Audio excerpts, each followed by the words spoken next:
நடிகர் திலகம் சிவாஜி கணேசன் திரைத்துறையில் மட்டுமல்லாது சமூக சேவையிலும் தனது பங்களிப்பை செய்துள்ளார். கல்வி, மருத்துவம், அரசியல் என பல துறைகளிலும் அவரது நன்கொடைகள் சமூக மேம்பாட்டிற்கு உதவியுள்ளன. இன்றைய தினம் நடிகர் திலகம் சிவாஜி கணேசன் நினைவு நாளாகும். திரைத்துறையில் நடிப்பின் நட்சத்திரம் என புகழப்பட்டவர் சிவாஜி.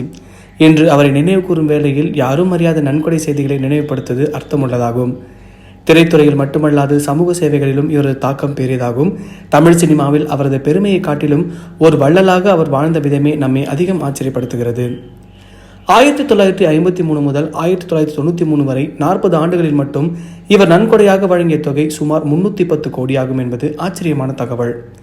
இவரது வாழ்நாளில் புயல், வெள்ளம், கல்வி, மருத்துவம் போன்ற பல பிரிவுகளில் அவர் நிதியுதவி செய்திருக்கிறார். அதில் 1968 திருச்சியின் ஜமால் முகமது கல்லூரிக்கு 1 லட்சம் வழங்கியதும், வேலூர் மருத்துவமனைக்கு 2 லட்சம் கொடுத்ததும் குறிப்பிடத்தக்கது.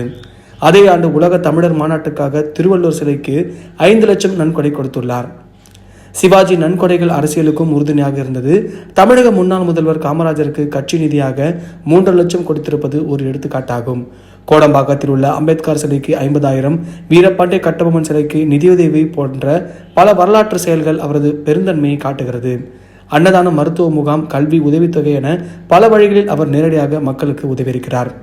தனது சொந்தமான வருமானத்திலிருந்து பங்கெடுத்துக்கொண்டு இவரது வாழ்நாளில் நன்கொடையாக கொடுக்கப்பட்ட மொத்த தொகை 310 கோடியை தாண்டும் என்றும் கூறப்படுகிறது.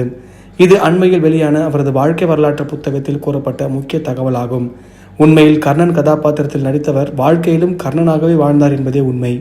அவரது மனப்பான்மை, பெருந்தன்மை, தனி மனிதர் கொடைகளே அவரை இன்று வரை மக்கள் மனதில் அழியாதவராக்கியுள்ளது என்று கூறலாம்.